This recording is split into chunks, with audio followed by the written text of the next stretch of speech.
Welcome back guys to the channel. So today we are continuing our series of personal finance management. If you are a new viewer, please don't forget to subscribe, to like and to share. If you are a returning subscriber, thank you for returning. Please don't forget to like and to share. So today we want to cover the savings and investments. In the last series we tried to cover the financial goals. And one of the financial goals that we covered with the savings and investment goals. To start with, the idea of savings and investment is to try to have money work for you rather than you working for money. And the other idea is to try and build transferable resources. Yes, I'm a chartered accountant, I'm a qualified chartered accountant, but no one can inherit my job. So if something happens, maybe I can no longer go to work or some other unfortunate thing happen, no one can inherit my job.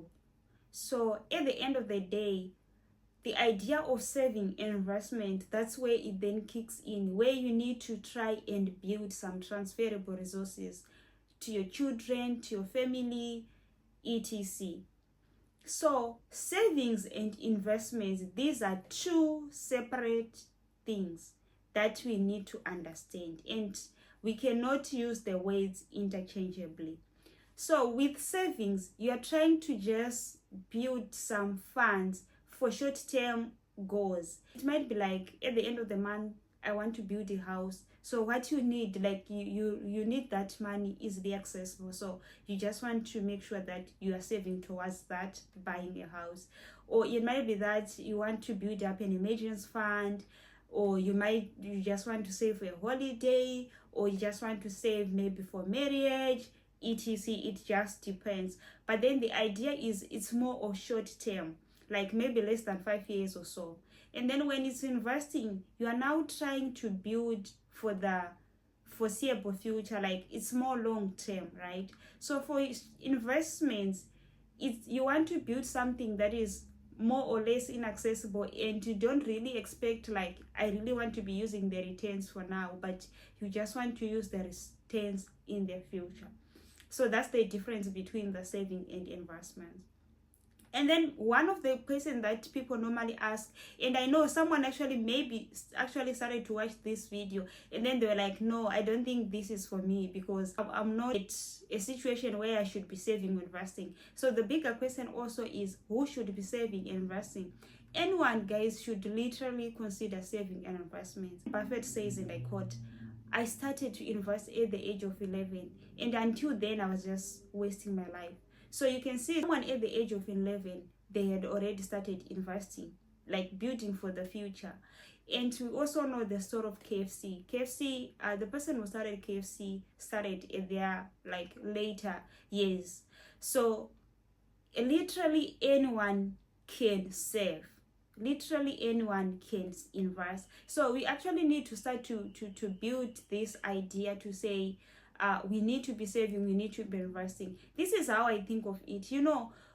Whenever the law of nature tells us that you can always start like with this tiny seed, and then you bury it, and after some time that seed will grow into a tree, and that tree will produce more fruits, and those more fruits will have more seeds that you can bury, and the cycle continues. So that's the same thing with saving and investments, because sometimes most people, they are so discouraged that, you know what, yes, I understand anyone at any age can save and invest, but then I don't have enough for saving. You don't wait for enough saving or investments, because actually saving and investment is a way to try and build wealth. So you don't wait for you to have wealth for you to start saving or investing. You actually need to be saving as little as you can, so that you can actually have even more to save. The same concept that I use, like, okay, I just want one seed of my orange, but at the end of the day I can end up like having the whole orchard of oranges just from that one seed. So that's the idea. So you need to build that habit. And most of the times the next question that people then ask is, how much should I be saving or investing? So in terms of how much should you be saving or investing, this is mostly a tricky question. But if you go online, there is what they call 50 30-20, where they say 50% goes to your needs, 30% to your wants, and 20% for your savings and investments. But guess what? 50% of 100, it's 50, but 50% of 1,000, it's 500, and 50% of 10,000, it's 5,000. So at the end of the day, it's not really about the percentages that matters.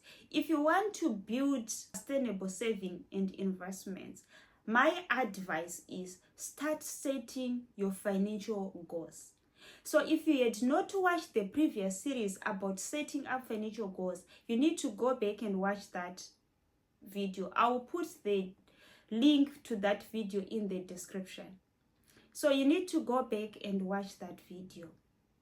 So what it means is, when you have set up your own financial goals, you know where you want to go, and you know how much should you be putting through so that you end up having that same thing. Because at the end of the day, maybe for someone earning 100 and we say take 50%, we don't know how much they want to cover in terms of other things like the current expenses. Like if you remember in that video, we actually also had an expenditure goal. So you see that at the end of the day, it's going to differ from a person to person.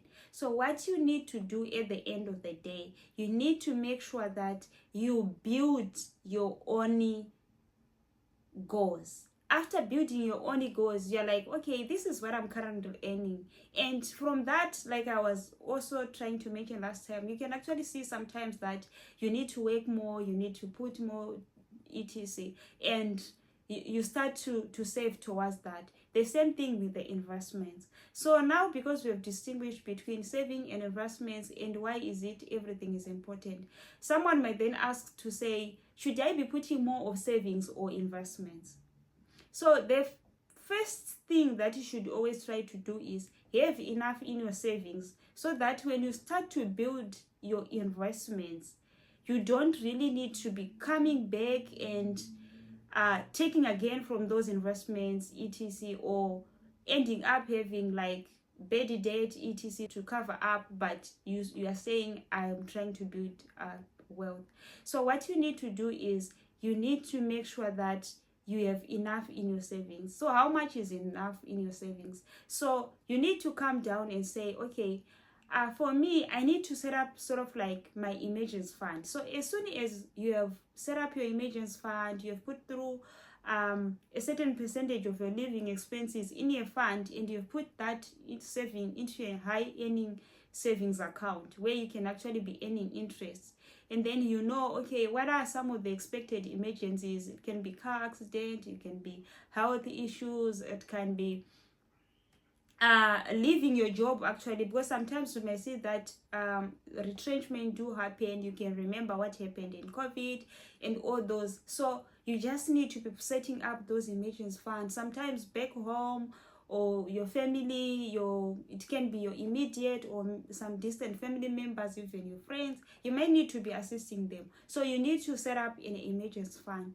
So after setting up an emergency fund, now you can then easily go and start investing, because there's no way we can say we are prioritizing more of savings and then we are forgetting investing, or the other way around, because at the end of the day, saving is more of short term, but we still have long term. And then the next question is, where should I be saving and where should I be investing? So based on your goal, you can then actually see, okay, for savings, there are a lot of other things that you can have. You can have like bank savings account, or you can have other financial institution savings account, which can actually earn more interest than the bank savings account most of the times.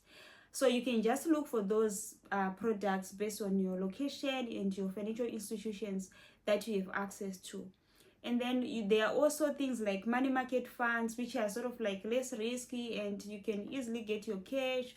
There are also, in some instances, some they have treasury bills, and some they have all other savings account that you can actually open.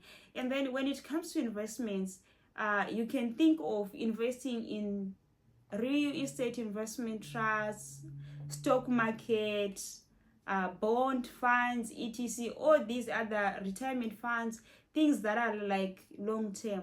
As long as you make this decision to be intentional about personal finance management, you are going to realize that everything will start to open up, because even your conversation changes. You know what you really want, and you really know what you need to be asking people. You know what, where can I really be saving my money, where can I be doing this, so that you start to build your wealth. Because like I said, at the end of the day, no one is going, your child cannot inherit your job, your child cannot inherit your company. Because if it's a company where it's like a sole trader, yes, they can easily inherit. But if it's actually like a company where it's limited company or public company, for someone to say they are taking the company, they need to be shareholders.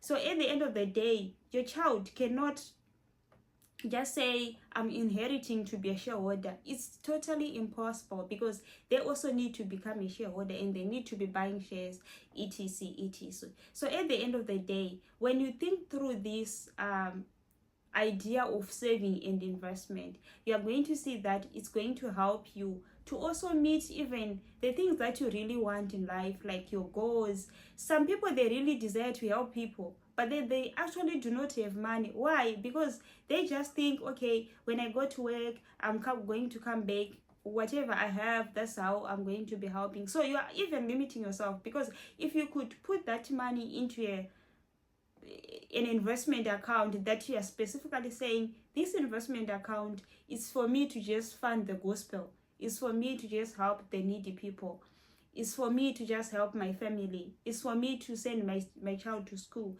is for me to build my retirement, you end up realizing that it's going to be a little easier. Along that line, sometimes you see that a lot of people, when they retire, what they only have houses.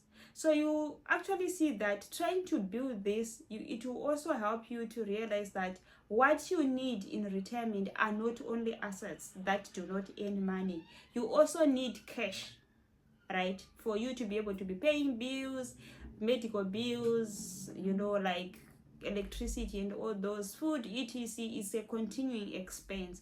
So you need to have a saving and an investment. Otherwise, thank you so much for tuning, and don't forget to go back and watch the financial goals, because the best saving and investment strategy is a saving that meets your financial goal. And then now you can then go on and start to look for a certain type, depending with your risk, depending with how long you want back the money, etc. Those are some of the things that you then need to consider, but after considering what are your financial goals. Otherwise, thank you so much.